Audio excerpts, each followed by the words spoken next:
Hello, middle school students. This is your second video of the week.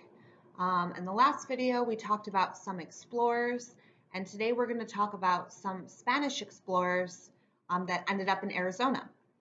So, it is February 23rd, 1540, and Francisco Vázquez de Coronado has just set out from Mexico with the most brilliant company ever assembled to go in search of new lands.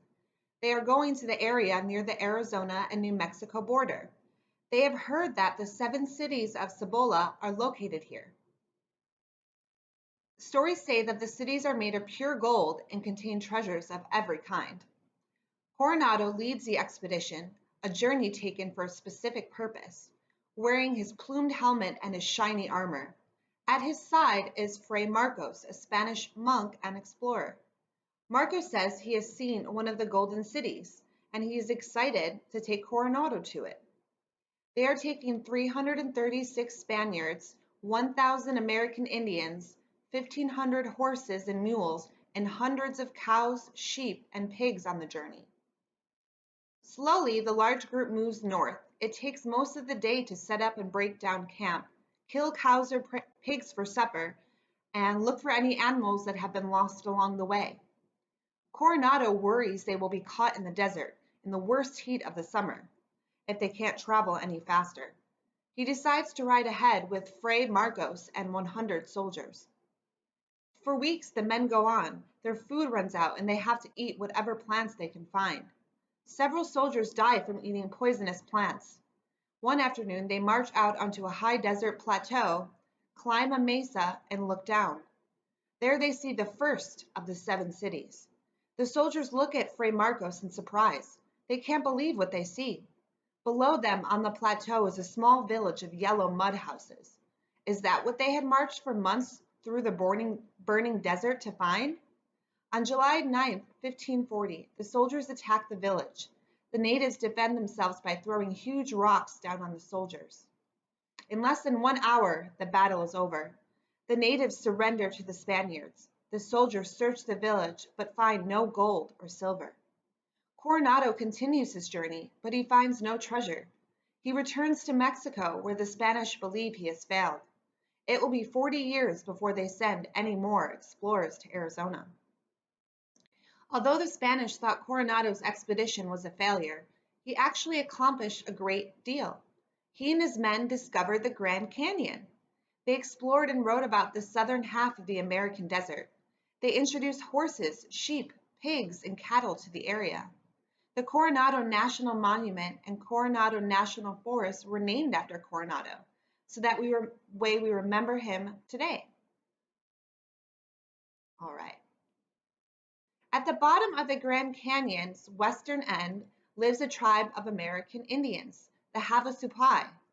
The courts have just awarded $700,000 to the tribe from Arizona State University. The tribe claimed they had been victims of genetic piracy by ASU. How can there be piracy in the Grand Canyon? Piracy means to steal. Many members of the Havasupai suffer from diabetes, a disease that can cause loss of limbs or even death. Years ago, ASU offered to help the tribe by researching its DNA, the genetic material that controls how we grow and develop. From the DNA, the university's scientists hoped to learn how the diabetes was occurring in the tribe and how it could be prevented. Several of the Havasupai gave blood samples to ASU researchers, along with permission to do the research. In addition to studying the Havasupai's diabetes problem, the blood samples were used for other research. The tribe gave no permission for their blood to be used this way. In the past, permission for other uses of DNA hasn't been a problem, and so ASU didn't think to seek permission from the Havasupai to use their DNA for other purposes. But blood is sacred to the Havasupai. They believe their dead cannot rest if any part of their remains are unburied, so trusting the blood samples to ASU was a big deal. The samples were sent back to the tribe and then buried on tribal land. As you can see, genetic research can sometimes involve Grand Canyon-sized issues. Get it? Grand Canyon-sized issues? Ha ha ha. All right, so let's talk about the Spanish that did end up exploring Arizona. The three main reasons the Spanish wanted to explore this area were gold and glory. When Fray Marcos and other explorers returned to Mexico, the Spanish were excited to hear their stories about the great American Indian cities said to be filled with gold. There were many others who wanted to share their faith, and they left for Arizona as missionaries. Some wanted lands and colonies, while others wanted glory or fame. There were so many exciting stories about treasures and strange people in the New World that Spain and other countries sent more and more explorers. The first explorer to visit Arizona got there by accident. In 1525, Cabeza de Vaca was shipwrecked off the coast where Galveston, Texas is today. For 5 years, he and several other prisoners of the Karankawa tribe, once a member of their group named Esteban, helped cure a sick Karankawa. The Indians thought he had special powers, and they treated the explorers with respect after that. Later, Cabeza de Vaca and his group left the Karankawa tribe. They walked all the way to what is now Mexico City. On the way, they crossed the southeastern border of Arizona and claimed the land for Spain. Cabeza de Vaca never found gold, but he heard stories about the 7 cities of gold. Spain sent more explorers to search for these cities. In 1539, the leader of Mexico sent a Spanish monk, Fray Marcos, to find the 7 cities of Cibola. Fray Marcos and his men traveled many weeks until they reached the city the natives called the first of the 7 great cities. Several men from the company were warned to stay out of the city. They went anyway, and they were killed. Keeping a safe distance away, Fray Marcos watched the city. He claimed the settlement was larger than the cities of Mexico and had yellow walls and was the largest and best of all yet discovered. After writing his findings, Fray Marcos returned to Mexico to tell about what he had seen. His story spread like wildfire, and soon all of Mexico was raving about the large, shining cities to the north. Esteban was an African shaman, a medicine man who claims to use magic to cure the sick. In the Karankawa tribe, although born in Africa, he was a citizen of Spain. He was a slave to one of the men on Cabeza de Vaca's ship.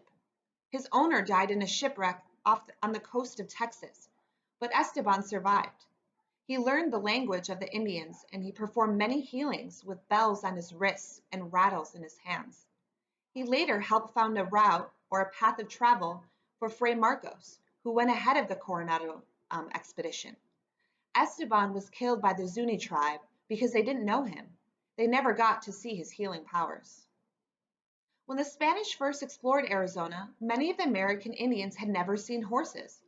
Once, when the explorers came to a Hopi village, there was a battle. The Hopis did not want the Spanish explorers to take their food and supplies. This battle was easy for the Spanish to win because the Hopis were afraid. They had heard of strange men riding about on animals that devoured people. The animals they saw were actually horses. The Spanish conquerors had to lift their horses off the ships when they first landed. Later, the horses were brought to Arizona, where they became a common sight. If you go on any of the trails around here, bike trails or walking trails, you're probably most likely going to see a lot of horses being rode along those paths as well. There's lots of ranches here in Arizona. The conquistador, or the conqueror, Coronado, hoped to find gold or silver in the American Indian villages. He didn't find any in the 7 Zuni pueblos, but he heard tales of a great river to the west, where people lived who possessed wealth. He sent 25 men, led by Captain Garcia Lopez de Cardenas, to see if the stories were true.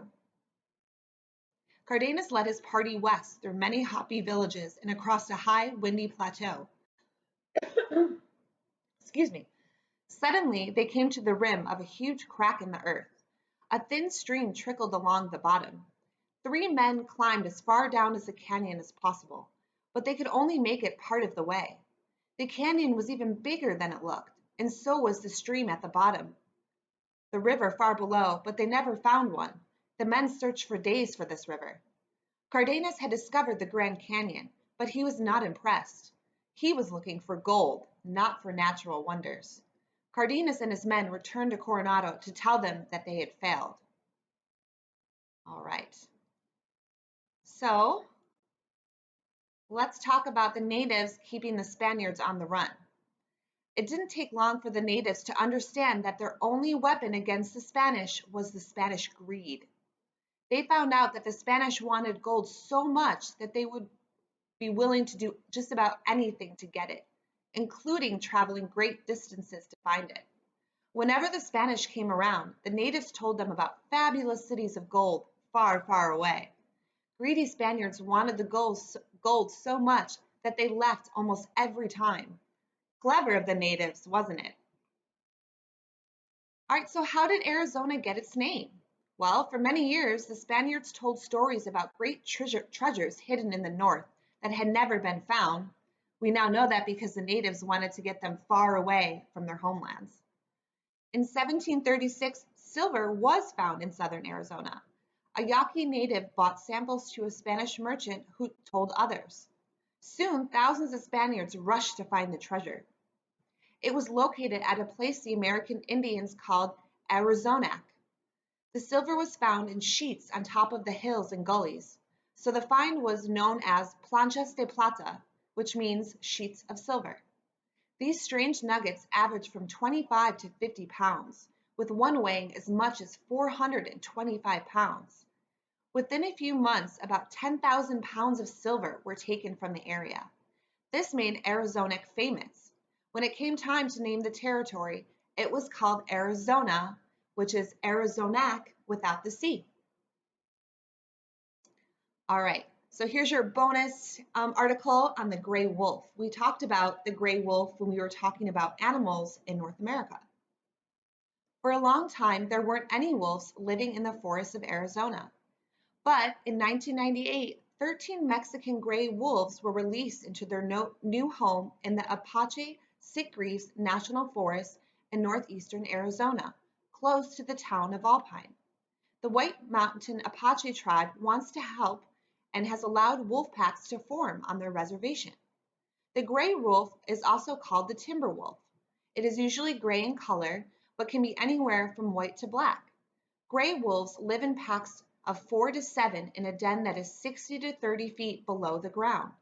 Each gray wolf has the same mate his entire life, and all of the wolves in the pack help take care of the young. Wolves hunt in packs at night and feed on large mammals like deer, antelope, and elk. They also hunt smaller animals like mice or rabbits if they get hungry enough. All right, so that was some information about how the Spaniards came to Arizona and how they dealt with the natives. So your assignment for this video is going to be to scroll down and you're going to click on the link to a quick quiz that you're going to either fill out and send back to me via email, or you can show me your answers in our Zoom meeting on Friday morning at 9:30. Okay, so you're going to click on that link, answer the questions, and show me on Zoom or email me your answers. And if you do this, if you did both this quiz and the quiz from my last video, you're going to be entered to win that $25 gift card raffle this week. You have another chance to win if you are following the Big Five in our Zoom meetings, and if you're completing either your con assignments or worksheet assignments. So make sure you're doing your work so you can win a gift card. All right, well, that's it for today, and I will see you guys in our Zoom meetings. See ya.